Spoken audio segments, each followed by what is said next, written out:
ये एपिसोड भी स्टार्ट होता है बिल्कुल उसी सीन से जहां पर हम देखते हैं कि एल्डर मू हेनरिसन फैंग को एक जोरदार पंच मारते हैं, जिसकी वजह से फैंग उड़ता हुआ काफी ज्यादा दूर जाके गिरता है। एल्डर मू हेनरिसन की पावर को देखकर फैंग कहता है कि मैं अपनी लाइन लाइटनिंग स्वॉर्ड और स्ट्रेंथ को यूज करते हुए एल्डर मू हेनरिसन के साथ hand to hand combat fight में नहीं जीत सकता। अगर ऐसा है तो फिर मुझे ये ट्रिक आजमानी चाहिए। और ये कहने के बाद फैंग अपनी हेवनली फॉरबिडन शटल को अपने पास बुला लेता है और फिर अपनी हेवनली फॉरबिडन शटल के फर्स्ट कॉन ड्रिल अटैक को रेडी करने लगता है, जो देखकर एल्डर मू हेनरिसन भी समझ जाते हैं कि ये अटैक बहुत ही ज्यादा पावरफुल होने वाला है, इसलिए वो भी इस अटैक का सामना करने के लिए रेडी हो जाते हैं। अब हम फैंग को देखते हैं जो अपनी हेवनली फॉरबिडन शटल के कॉन ड्रिल अटैक को फुल पावर के साथ रेडी कर लेता है और फिर उसे एल्डर मू हेनरिसन की तरफ करके बहुत ही ज्यादा स्पीड के साथ छोड़ देता है। और हम देखते हैं कि फैंग की इस अटैक की पावर इतनी ज्यादा थी कि जैसे ही फैंग इस अटैक को छोड़ता है तो फैंग के पैरों के नीचे का सारा ग्राउंड शैटर हो जाता है। उस अटैक को अपनी तरफ आता हुआ देखकर एल्डर मू हेनरिसन भी अपनी पूरी स्ट्रेंथ को अपने हाथ में जमा कर लेते हैं और एक बहुत ही ज्यादा पावरफुल पंच बनाकर उस अटैक की तरफ आगे बढ़ते हैं। और जैसे ही एल्डर मू हेनरिसन और फैंग का ये अटैक एक दूसरे के साथ टकराते हैं तो हम देखते हैं कि फैंग के अटैक की पावर यहाँ पर बहुत ही ज्यादा थी। इसकी पावर इतनी ज्यादा थी कि एल्डर मू हेनरिसन का अटैक इसके सामने कुछ भी नहीं और ये एल्डर मू हेनरिसन को अपने साथ उड़ाकर काफी ज्यादा पीछे ले जाने लगती है। इस अटैक की पावर को देखकर एल्डर मू हेनरिसन कहते हैं कि अगर मैं ऐसे इस अटैक के सामने रुका रहा तो फिर ये मेरे एसएस ग्रेड बैटल आर्मर को तोड़ देगा और हो सकता है कि इससे मेरी जान भी चली जाए,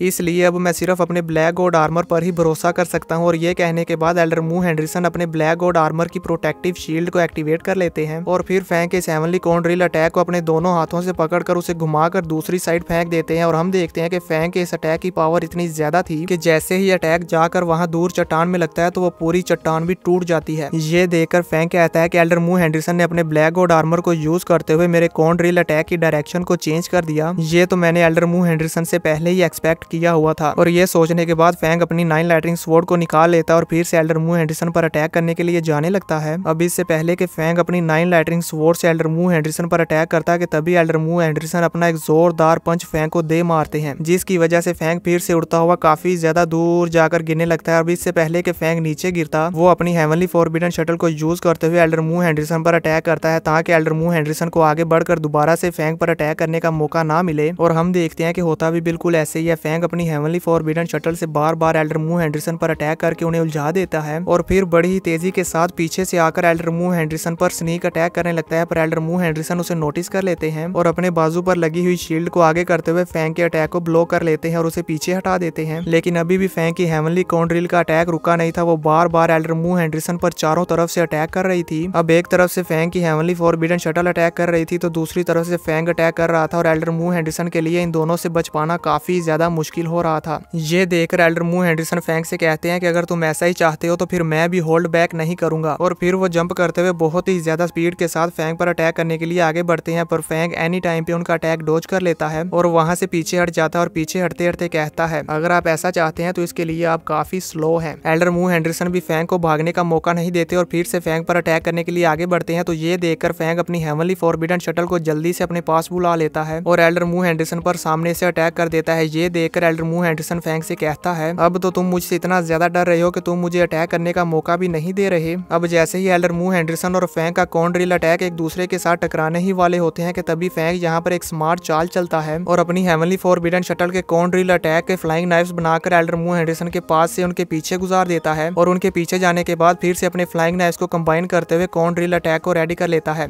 अब एक तरफ से एल्डर मू हेनरिसन के सामने फैंग था तो दूसरी तरफ से उनके पीछे फैंग की हेवनली कॉन ड्रिल अटैक। ये देखकर एल्डर मू हेनरिसन भी समझ जाते हैं कि फैंग ने यहाँ पर बहुत ही ज्यादा स्मार्ट चाल चली है। इस चाल से उनके लिए बच पाना काफी ज्यादा मुश्किल है, इसलिए एल्डर मू हेनरिसन अपने अटैक को नीचे जमीन पर मारते हैं, जिसकी वजह से हम देखते हैं कि वहां उनके आसपास चारों तरफ काफी ज्यादा बर्फ जम जाती है और एल्डर मू हेनरिसन फैंग के अटैक से बचने के लिए अपने सामने बड़ी सी बर्फ की दीवार बना लेते हैं। पर हम देखते हैं कि फैंग के हेवनली कॉन ड्रिल अटैक की पावर इतनी ज्यादा थी कि वो एल्डर मू हेनरिसन की बर्फ की दीवार में छेद करते हुए बाहर आ जाती है और आते ही एल्डर मू हेनरिसन पर डायरेक्ट अटैक करती है। पर एल्डर मू हेनरिसन अपनी स्पीड को यूज करते हुए फैंग के इस अटैक को बहुत ही ज्यादा मुश्किल के साथ डोज करते हैं। अब इससे पहले कि एल्डर मू हेनरिसन फैंग के इस अटैक को डोज करने के बाद अपने आप को संभाल पाते कि तभी फैंग अपनी हेवनली फॉरबिडन शटल के कॉन ड्रिल अटैक को फिर से घुमाते हुए एल्डर मू हेनरिसन की तरफ छोड़ देता है। ये देखकर एल्डर मू हेनरिसन जल्दी से पीछे की तरफ जंप कर जाते हैं और अपनी आइस लेजर कैनन को यूज करते हुए फैंग के कॉन ड्रिल अटैक के सामने काफी ज्यादा बर्फ की दीवार जमा देता है ताकि फैंग का यह अटैक बर्फ में ही जम जाए और एल्डर मू हेनरिसन तक ना पहुंच पाए। ये देखकर फैंग भी एल्डर मू हेनरिसन हेनरिसन के प्लान को समझ जाता है, इसलिए फैंग अपनी हेवनली कॉर्न ड्रिल अटैक की पावर को और भी ज्यादा बढ़ा देता है, जिस वजह से हम देखते हैं कि एल्डर मू हेनरिसन का आइस लेजर कैनन अटैक बेकार हो जाता है और फैंग का कॉर्न ड्रिल अटैक उनकी बर्फ को तोड़ते हुए फिर से जाकर एल्डर मू हेनरिसन को डायरेक्ट हिट करता है। फैंग के इस अटैक की पावर को देखकर एल्डर मू हेनरिसन कहते हैं कि लुओ फैंग की अटैक की पावर इतनी ज्यादा कैसे हो सकती है, और अब ये तो ऑलमोस्ट मेरे जितना पावरफुल हो गया है और इसकी स्पीड भी काफी ज्यादा है, जिस वजह से मुझे इसका सामना करने के लिए काफी ज्यादा मुश्किल हो रही है। अब एल्डर मू हेनरिसन फिर से फैंग के कॉर्न ड्रिल अटैक को साइड करते हुए जल्दी से पीछे चले जाते हैं और अपनी आइस पावर को यूज करते हुए अपने आसपास बहुत ही ज्यादा बर्फ जमा लेते हैं। जैसे ही फैंग की हेवनली फॉरबिडन शटल उस बर्फ को तोड़ते हुए एल्डर मू हेनरिसन पर अटैक करने के लिए आगे बढ़ती है, तो ये देखकर एल्डर मू हेनरिसन जल्दी से अपनी बर्फ को तोड़ते हुए फैंग की तरफ आगे बढ़ते हैं और फैंग पर अटैक करने ही वाले होते हैं कि तभी फैंग अपने कॉर्न ड्रिल अटैक को जल्दी से वापस बुला लेता है और फिर से एल्डर मू हेनरिसन पर अटैक कर देता है। फैंग की इस अटैक की पावर और स्पीड इतनी ज्यादा थी कि एल्डर मू हेनरिसन इसे डॉज भी नहीं कर पाते और ये अटैक उन्हें डायरेक्ट हिट करता है और वो इस अटैक से डायरेक्ट हिट होने के बाद ऊपर से नीचे गिरते हैं, जिस वजह से हम देखते हैं कि एल्डर मू हेनरिसन को भी काफी ज्यादा डैमेज मिलता है। एल्डर मू हेनरिसन की ऐसी हालत देखकर फैंग अपनी हेवनली फॉरबिडन शटल को वापस बुला लेता है और फिर सोचता है मेरी इस हेवनली फॉरबिडन शटल के कॉर्न ड्रिल अटैक की वजह से मैं स्टार ट्रैवलर लेवल 3 के वॉरियर का सामना कर पा रहा हूँ और इसी के साथ साथ मेरे इस कॉर्न ड्रिल अटैक की स्पीड और पावर भी काफी ज्यादा है, जिससे मुझे बहुत ही ज्यादा एडवांटेज मिलती है। सिर्फ मेरे इस एक अटैक की वजह से एल्डर मू हेनरिसन को भी कितनी ज्यादा तकलीफ का सामना करना पड़ रहा है। अब हम एल्डर मू हेनरिसन को देखते हैं जो कि वाकई ही काफी ज्यादा दर्द में थे, लेकिन इसी के साथ साथ वो बहुत ही ज्यादा गुस्से में भी हैं और वो किसी भी हाल में फैंग को मारना चाहते हैं। अब एल्डर मू हेनरिसन गुस्से में फिर से खड़े होने लगते हैं, तो ये देखकर फैंग उन्हें कहता है आप अब भी इस ट्रेजर को छोड़कर यहाँ से नहीं जाना चाहते।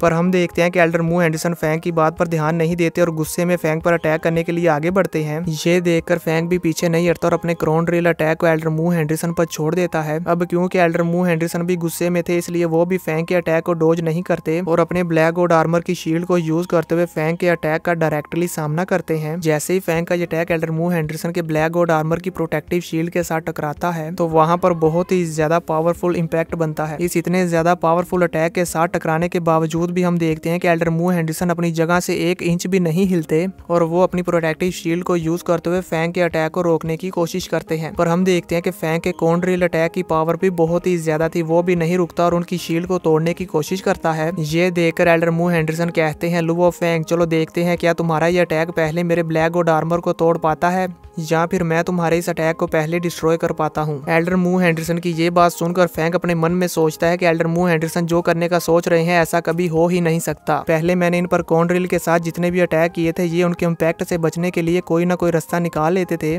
लेकिन अब ये मेरी हेवनली फॉरबिडन शटल के कॉर्न ड्रिल अटैक के साथ डायरेक्ट हिट हुए हैं और इसका डायरेक्टली सामना करने की कोशिश कर रहे हैं। ऐसा करने से ये मेरी हेवनली फॉरबिडन शटल के अटैक को रोक नहीं सकते, इससे इन्हें सिर्फ डैमेज ही डैमेज मिलेगा और इनकी इस जिद की वजह से इनकी जान भी सकती है। अब हम एल्डर मू हेनरिसन को देखते हैं जो कि फैंग के इस अटैक का डायरेक्टली सामना करके इसे डिस्ट्रॉय करने की कोशिश कर रहे थे। काफी देर तक ऐसे कोशिश करने के बावजूद भी हम देखते हैं कि एल्डर मू हेनरिसन यहाँ पर कुछ भी नहीं कर पाते, उल्टा उनकी अपनी ब्लैक गॉड आर्मर की प्रोटेक्टिव शील्ड ही टूट जाती है। अब क्योंकि एल्डर मू हेनरिसन के ब्लैक गॉड आर्मर की प्रोटेक्टिव शील्ड टूट गई है, जिस वजह से हम देखते हैं कि एल्डर मू हेनरिसन अपने दोनों हाथों को यूज करते हुए फैंग के कॉर्न ड्रिल अटैक को रोकने की कोशिश कर रहे थे और इससे उन्हें बहुत ही ज्यादा इंटरनल डैमेज मिलता है और उनके मुंह से ब्लड भी आने लगता है। ये देखकर फैंग कहता है एल्डर मू हेनरिसन अगर आप गिव अप नहीं करेंगे तो इसमें आपकी जान भी जा सकती है, इसलिए अपनी जिद को छोड़ दो और गिव अप कर दो। पर हम देखते हैं कि एल्डर मू हेनरिसन अभी भी गिव अप नहीं कर रहे थे और वो फैंग के इस अटैक को अपने हाथों से रोकने की कोशिश कर रहे थे, लेकिन वो इसे नहीं रोक पाते। फैंग के अटैक की पावर इतनी ज्यादा थी कि वो एल्डर मू हेनरिसन को घसीटते हुए पीछे ले जाने लगता है। ये देखकर फैंग कहता है एल्डर मू हेनरिसन आप बहुत ही ज्यादा जिद्दी हो, मैं भी देखता हूँ कि आप कब तक मेरे इस अटैक को रोक पाते हो। और ये कहते साथ ही फैंग अपने अटैक की पावर को और भी ज्यादा बढ़ा देता है। इसी के साथ ये एपिसोड खत्म हो जाता है। तो दोस्तों आप सबको क्या लगता है, क्या एल्डर मू हेनरिसन यहाँ पर फैंग को रोक पाएंगे या नहीं, या फिर वो खुद ही मारे जाएंगे? मुझे नीचे कमेंट करके जरूर बताना।